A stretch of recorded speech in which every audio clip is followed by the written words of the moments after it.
bagi orang yang mendengarnya, lagi pula supaya turun rahmat atas orang yang membacanya dan orang yang hadir mendengarkannya, seperti sabda Nabi sallallahu alaihi wasallam, "Inda dzikril awliya tanzilur rahmat." Artinya ketika dibaca hikayat karamah kemuliaan aulia itu diturunkan oleh Allah beberapa rahmat atas orang yang membacanya dan orang yang hadir mendengarkannya. Dan lagi hamba mengabulkan permintaan atau dorongan salah seorang anggota Yayasan Kubah Maulana Syekh Muhammad Arsyad Al-Banjari Kelambayan, yaitu Haji Abdullah bin Alim Al-Fadil Haji Yusuf bin Syekh Ali Makkah Al-Banjari. Syahadat sebesar-besarnya Allah Subhanahu wa taala atas ahli Banjar yang adalah mereka itu turun-temurun dahulu di dalam qalbun jahilun, bahwa ada seorang alim yang menghimpunkan ilmu zahir dan ilmu batin, yaitu Maulana Syekh Muhammad Arsyad bin Abdullah Al-Banjari. Nafa'ana Allahu bihi wa bi'ulumihi. Seperti Mufti Haji Jamaluddin dan Qadhi Haji Abu Sa'ud dan Khalifah Haji Shihabuddin dan lainnya. Maka ingat kisah riwayatnya itu seorang laki-laki yang saleh namanya Abdullah pada zaman Sultan Tahmidillah bin Sultan Tamjidillah. Pada satu kampung namanya Loktabang, tidak mempunyai anak, maka duka cita sebab yang demikian.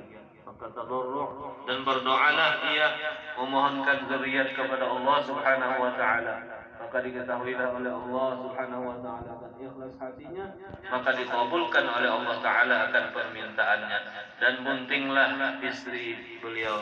Kira-kira lalu masa buntingnya 6 bulan, maka melihat kedua suami istri Abdullah dan Aminah pada malam 21 Ramadan bahwa sekalian kayu dan batu tersungkam sujud dan air sungai beku, diketahuinya oleh keduanya bahwasanya itu adalah Lailatul Qadar, dan memohon keduanya kepada Allah mudah-mudahan anaknya yang di dalam bunting ini seorang yang alim lagi zahid.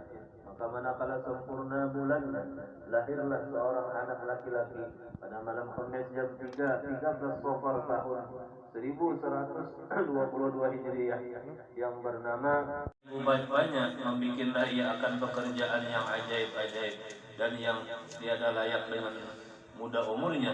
Setengahnya beliau melukis akan rupa-rupa gambar kayu dan lainnya yang amat elok.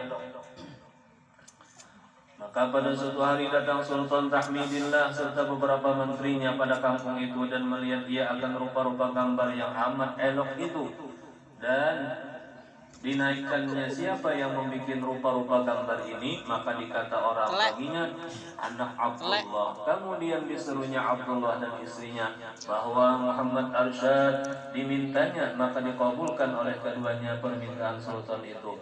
Maka kasih sayanglah Sultan kepadanya, diperbuatnya seperti anaknya sendiri. Kemudian maka diserahkan akan dia kepada guru mengaji Al-Quran dan lainnya, dan diketahui oleh gurunya bersangatan cerdik pada sekalian yang dipelajarkannya. Maka dikhabarkan gurunya yang itu kepada Sultan, maka bersangatan sukacita Sultan dan mencita-cita ia ketika itu menyuruhkan Maulana Syekh Muhammad Arsyad Al-Banjari tinggal di Makkah Al-Musyarrafah untuk menuntut ilmu. Adat Sultan itu pada tiap-tiap malam menghimpunkan beberapa menterinya pada suatu tempat untuk menjaga rumahnya, dan adalah Maulana itu tidur beserta mereka. Maka pada ketika akhir malam bangunlah seorang menteri yang tidur bersama-sama Maulana Syekh Muhammad Arsyad Al-Banjari. Maka dilihatnya Maulana Syekh Muhammad Arsyad Al-Banjari itu terangkat dari tempatnya kira-kira 1 hasta. Maka dipegang oleh menteri itu akan dia, maka bangun dan menangislah ia. Kemudian ditanya oleh menteri itu akan dia, apa sebab engkau menangis?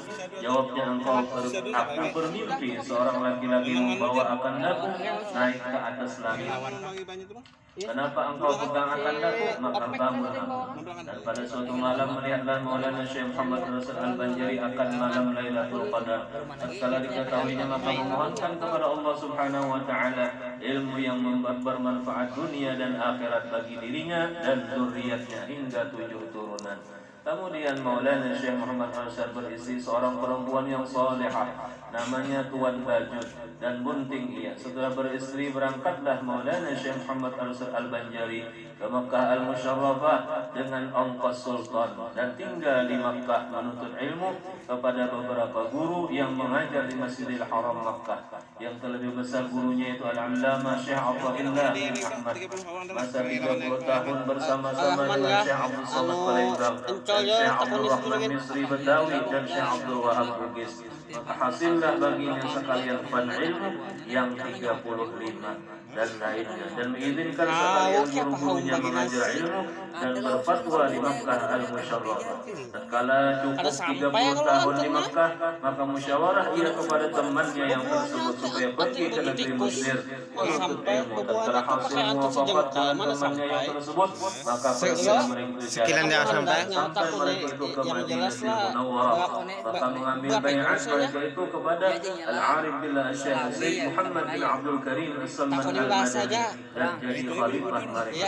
Kemudian datang Syekhul Islam Mesir Al-Allamah Syekh Muhammad Sulaiman Al-Qurdi dengan beberapa murid-muridnya ke Madinatul Munawwarah serta mengajar ia. Maka bertanya Maulana Syekh Muhammad Al-Syad kepada Syekhul Islam yang tersebut akan beberapa banyak masalah, dan dijawabnya segala masalah itu. Maka setengahnya soal dan jawab yang disebutkan oleh Syekhul Islam yang tersebut dalam kitab Fatawal Madinah, dan lagi beberapa banyak perkara agama yang dimuzakarahkan Maulana di Madinah Al-Munawwarah dengan Syekhul Islam yang tersebut. Kemudian maka minta izin mereka itu kepada Syekhul Islam yang tersebut mau pergi ke Mesir.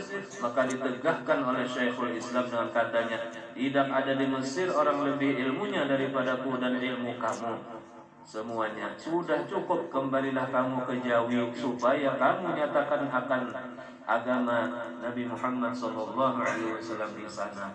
Maka kembalilah Maulana Syekh Muhammad Al-Banjari serta temannya ke Makkah Al-Musyarrafah.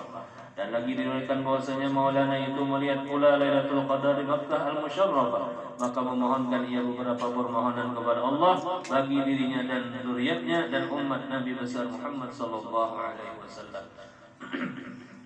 Sepulangnya Maulana Syekh Muhammad Al-Banjari serta teman-temannya dari Makkah Al-Musyarrafah, maka singgahlah mereka ke Jawi hingga sampai di Betawi, Jakarta, dan berhimpun di Betawi dengan sekalian ulama-ulamanya.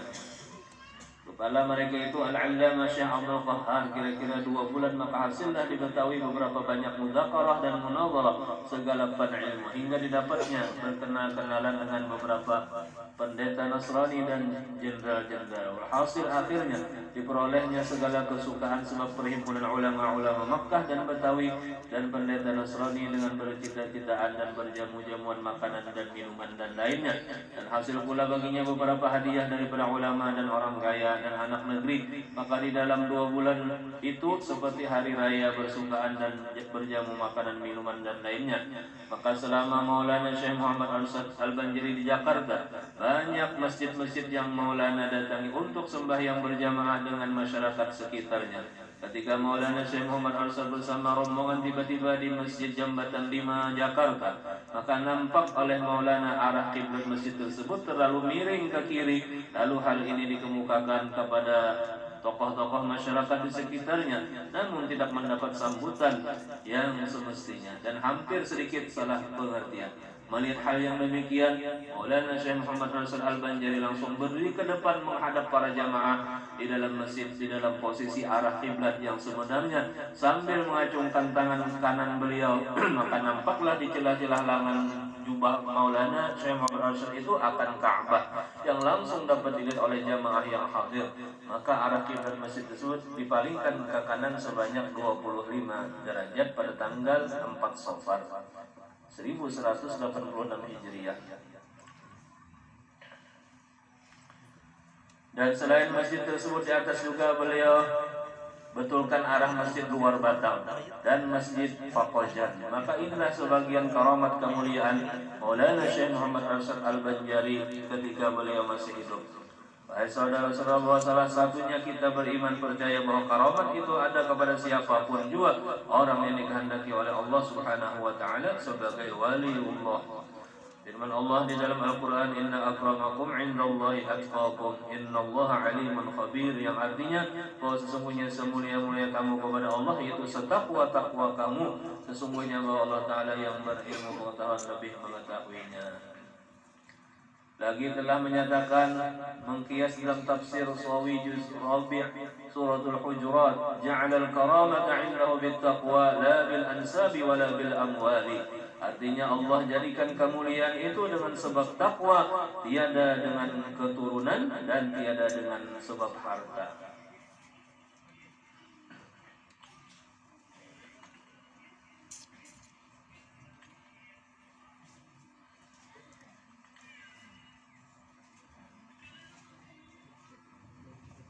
Kemudian setelah beberapa bulan di Jakarta, kemudian Maulana Syekh Muhammad Arsyad Al-Banjari pulang ke Banjar. Kemudian beliau mengajar kurang lebih 50 tahun, berdakwah, mengajar anak cucu dan zuriat-zuriat beliau. Dan beliau mendapatkan sakit. Kemudian beliau wafat pada hari Selasa tanggal 6 Syawal tahun 1227 Hijriah, dikuburkan di Kelampayan.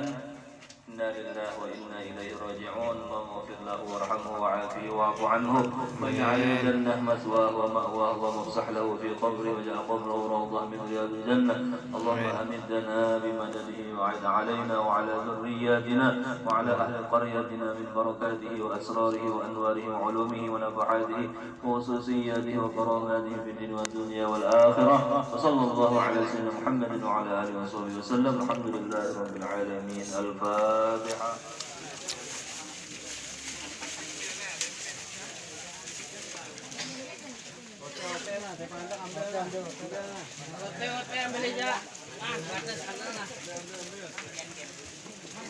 Ambil aja. 10. Baksonya habis lah.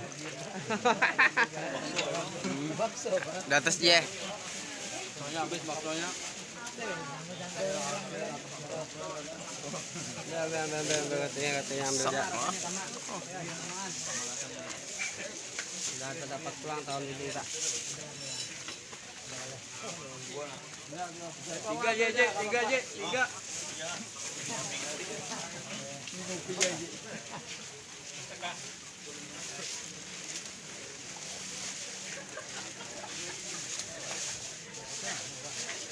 Ambil tenang, mana?